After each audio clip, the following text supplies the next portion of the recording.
Advance the slides. Okay. So I start now? Yes. Okay, just a second. Sorry about this, everyone. Let me just introduce you, Dennis. Okay, okay. All right. So Dennis Thiessen is here, and he's presenting Sunday as a day of rest, riot, and revolt. And this topic has always fascinated me about the Sabbath of baseball, having to do with my own first career in criminal justice.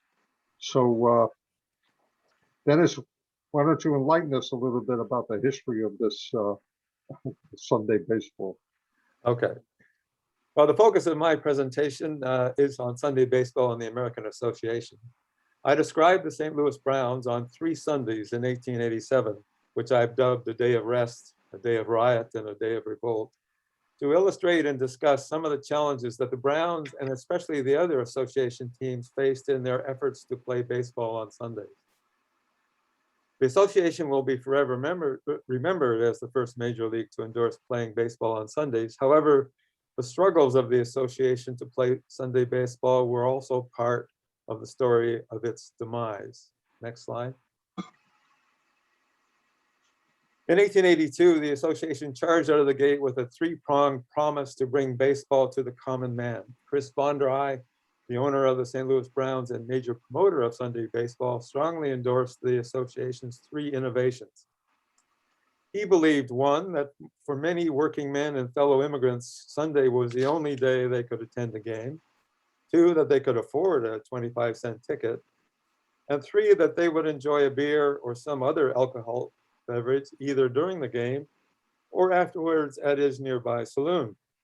In the 10-year history of the association from 1882 to 1891, the Browns were the poster boys for Sunday baseball. But even the poster boys experienced problems playing on Sundays, as the home game against Baltimore on July 10th, 1887 will show. Next slide. The game was stopped after 1 inning by police. Chris von der Eye was arrested for violating the Sunday laws. The players and 8,000 fans were given a day of rest. And according to one of the newspapers, von der Eye issued sun checks instead of rain checks to all the fans.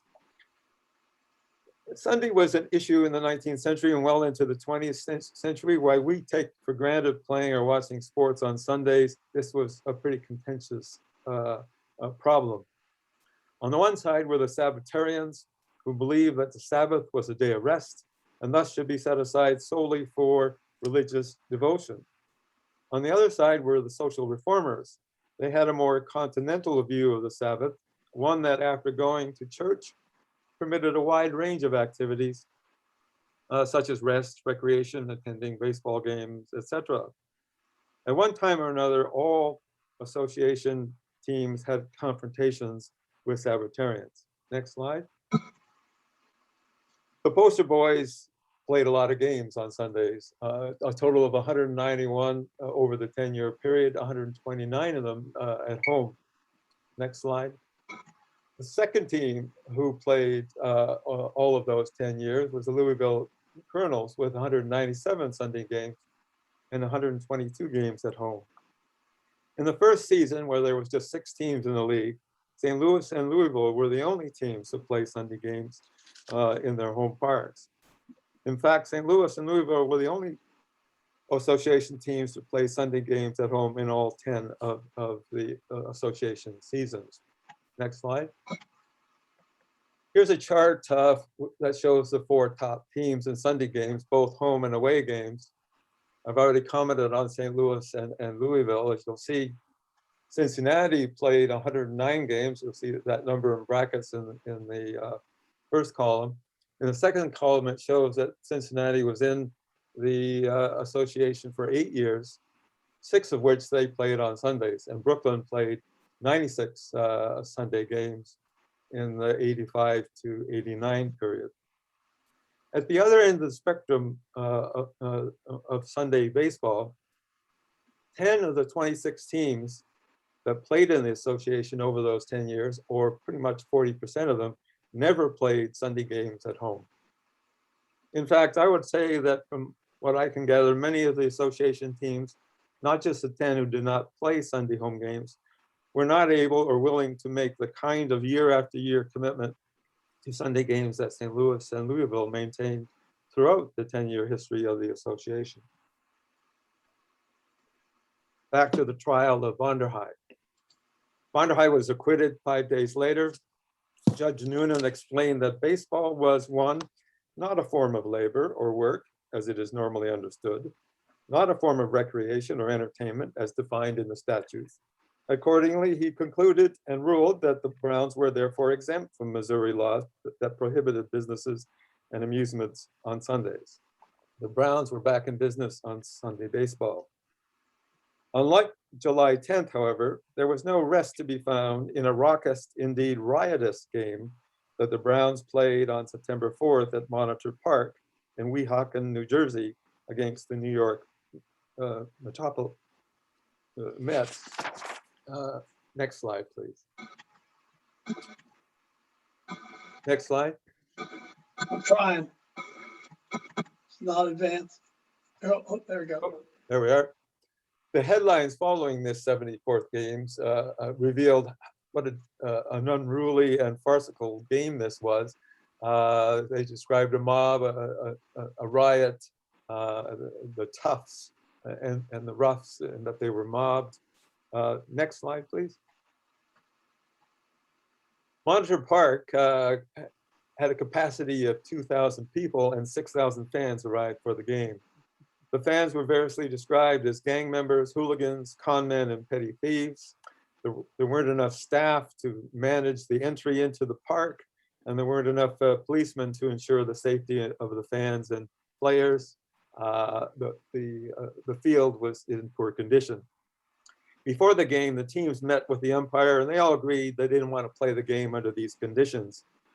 When the fans got wind of this, they rushed onto the field as the players were getting into their carriages and overturned Vonderhaay's carriage, unhitched the horses from the players' carriage, and were about to throw them over the cliff when the teams agreed to play the game.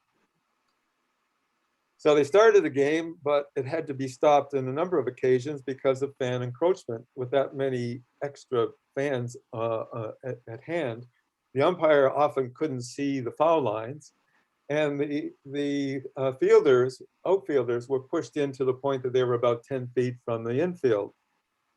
When players got so frustrated that they took bats and tried to push the fans further back. The police got involved and tried to run their horses into the fans to drive them back, but not with much success. The game was also interrupted many times for lost balls because any ball hit over the heads of the infielders, they were not returned. And so in one player's time at bat, the four balls were lost. Lots of things happening on the sidelines: gambling, theft, fights. The sweat boards and shell games were very active, as was the pickpocketing. Finally, after 6 innings, the game was called and later declared an exhibition game. Monitor Park is an example of a Sunday-only park. New York played most of its games at the St. George Cricket Grounds on Staten Island. That was the park that was shown in the first slide. When it was not possible to use their Monday to Saturday home park for a Sunday game because of Sunday laws or Sabbatarians, some teams searched for a Sunday-only park outside the city and sometimes in a nearby state, as was the case with Weehawken. Next slide. In the 10-year history of the association, 7 teams used Sunday-only parks. Brooklyn led the way, playing 64 games at Ridgewood Park, a park that was about 5 miles away from the home park. Philadelphia was next and played 30 games in the 1888 to 90 period. Indianapolis was the first to use a Sunday-only park in 1884 with 11 games. Most of the games, though, in Sunday-only parks occurred between 1886 and 1890. Next slide. Well, there were a number of problems with Sunday-only parks. While Brooklyn was the most successful, it did not escape problems either. It had its own set of unruly fans. This happened July 24th, 1887, at the end of the game, they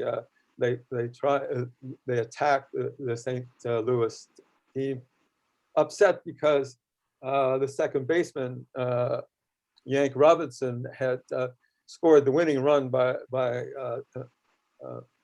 rounding second base and running straight to home, and the umpire didn't see him. So the fans were very upset with that. There was insufficient security in a number of Sunday-only parks, also problems with poor playing conditions and distance, as was the case with Ridgewood Park. Not everyone could figure out how to get 5 miles to a park.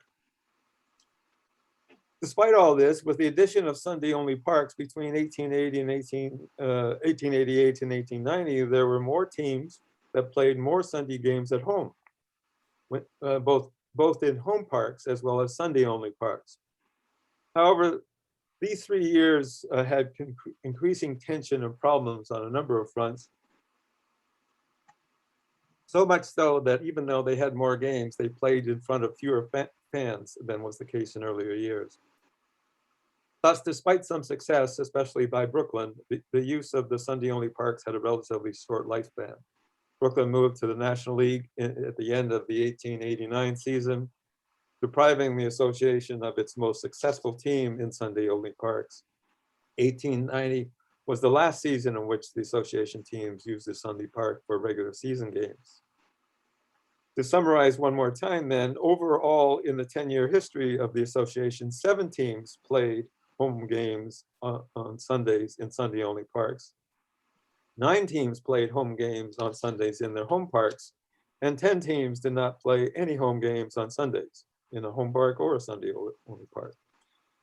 The 2-park strategy, one park for Monday to Saturday, another for Sundays, was a vulnerable second-best option. It could neither withstand the increased opposition of Sabbatarians, nor respond to the significant drop in attendance across the association after 1887, and especially in the difficult year of 1890.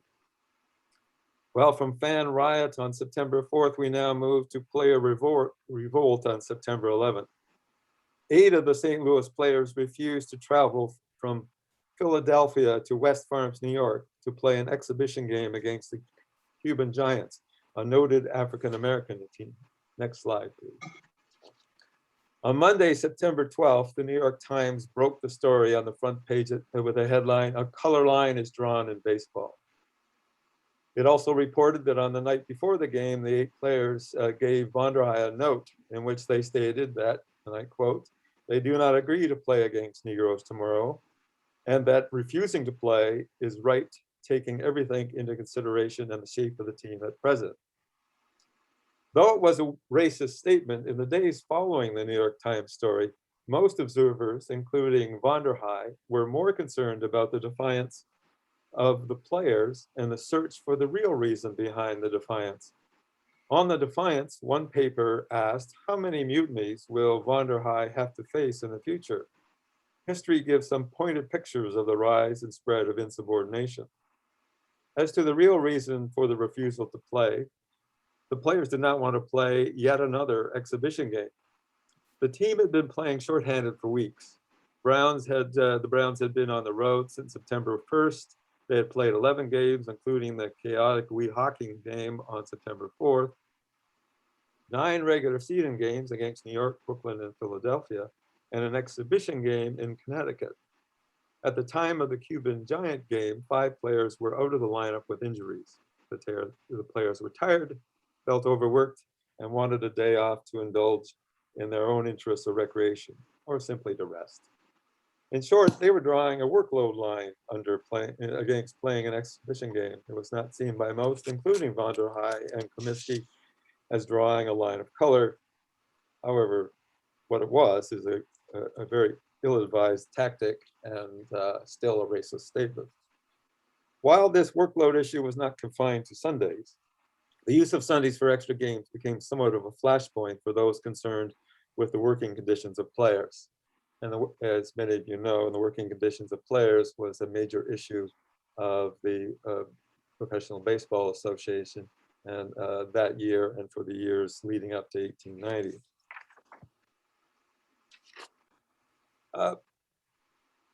Next slide, please. Oh, 2 slides up.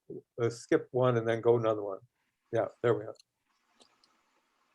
A few general comments to conclude. The association struggled in its effort to, in my view, to implement Sunday baseball. For the most part, the engagement in games on Sundays, especially in home parks, was not widely or regularly practiced. Yet one has to pause for a moment because as is the case so often with new innovations, such as, in this case, Sunday baseball, it sometimes fails the first time around. However, the innovation can reappear years later at a time and place and under conditions which are more conducive to its success. Thus, the valiant attempt of the American Association deserves some credit for opening the door to Sunday baseball. And the St. Louis Browns, the poster boys, as I called them earlier, was the model Sunday team who showed the best that could happen on Sundays, playing winning baseball to large crowds, both home and away, and generating considerable revenue, which Vanderhei often wheeled out in a wheelbarrow at the end of each game to demonstrate how much money he had earned that day. One question still lingers, though, here. To what extent did Sunday games make baseball more available to the common man, the declared reason for Sunday baseball in the first place? Well, no doubt Sunday games were more available for some workers, but probably not for as many as some have claimed or argued. The availability of Sunday games to the common man was at best uneven. The common man had no Sunday games available to him in the 10 cities where teams did not play Sunday games in a home park or a Sunday-only park. The common man had some difficulty attending games in the 7 cities where teams played in a Sunday-only park, especially if there was any travel involved. He may not have had the time or the cost to pay for the travel to and from the game. Furthermore, in 4 of the 7 cities with teams that use Sunday-only parks, Sunday home games were not available to the common man in 9 of the 10 association seasons. 3 of these teams folded after 1 year: Rochester, Syracuse, Toledo, and the other team, New York, played in a Sunday-only park for just 1 season, and for all intents and purposes could be added to the list of teams that did not have Sunday games at home. Now, he had more of opportunity, that common man, to attend Sunday games in the 9 cities where teams played in their home park. However, even with these clubs, it depended on when and or how often games were scheduled. At best, ranging on average from 1 to 3 times a month in most of these cities, such as St. Louis. However, as was the case in the Sunday-only parks, 5 of these 9 teams were in the AA for a relatively short period, 3 years or less, in fact. So in these cities, Sunday home games were not available to the common man in 7 to 9 of the 10 seasons. Even if a Sunday game was available to the common man, would he go? In a study reported to the Journal of Sport History in 1990, Dean Sullivan analyzed attendance data in Cincinnati for 229 games between 1886 and 1888.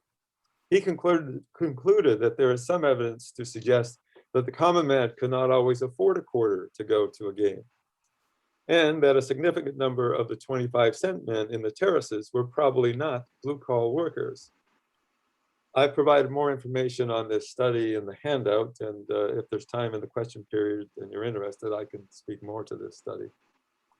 In short, with the exception of St. Louis and Louisville, the common man only had some opportunities to attend a baseball game on a Sunday in only some of the association cities, and in only certain years between 1882 and 1891. And if he could afford the quarter to buy the ticket. As a concluding comment or two, in the 10 years of the association, for about 500 plus games played on Sundays, it seems like a slightly more diverse fan base witnessed the games than was the case during the rest of the week, especially for those workers who could afford the 25-cent admission price. And if they had extra change dangling in their pockets, I'm sure they also splurged on a 5 or 10-cent beer. After the association ended in 1891, Sunday baseball limped along in the 1890s, slowly gained a foothold in the first 3 decades of the 20th century, and thereafter eventually found its place in the hearts and viewing habits of cranks everywhere. Today, the common man and the common woman, well, most of them, have many ways to see a game on Sunday or any other day of the week of their choosing, at the park, on TV, on one's mobile device, etc. Oh, it should be on the last slide here. But as the title on the top suggests, ticket prices have gone up, so has the cost of beer. Changes, no doubt, that Chris von der Heij would heartily applaud. That's the end of that presentation. Thank you, Dennis. Peter, would you handle the questions, please? Yes. So Tom, a couple of questions. Some of the illustrations, particularly, did any of them come from the National Police Gazette? Yes, the one showing the mob in Ridgewood Park. Right. That one, right? Yeah. Yeah. Somebody inquired about that. Yeah, no, that's definitely the case. And in the hand, there's another one, I think, with the wheat hawking game. There's another example there, also Right. from the Police Gazette. Yeah.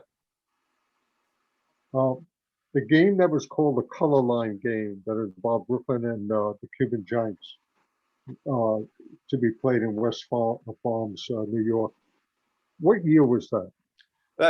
These are all 1887 examples. So that was September 4th of 1887. And, this was a year that a number of things in terms of the color line occurred. The International League decided not to allow further black players, even though the current ones would be grandfathered for a few years. But there was another issue with Anson earlier in the year, and this became another flashpoint for the color line debate. And Alan points out that the Ridgewood is actually in Queens, so it was Yes. outside of the city of Brooklyn. That's how That's they right. accomplished it. Yeah. That's right. That's right. Okay, and Eric says that the Argyle Hotel, the building, this amazes me, is still standing, Oh, really? I didn't know. according to Eric. Well, I We'll believe. have to. You're a Long Island guy, Eric, so we have to take your word for it. That's pretty amazing.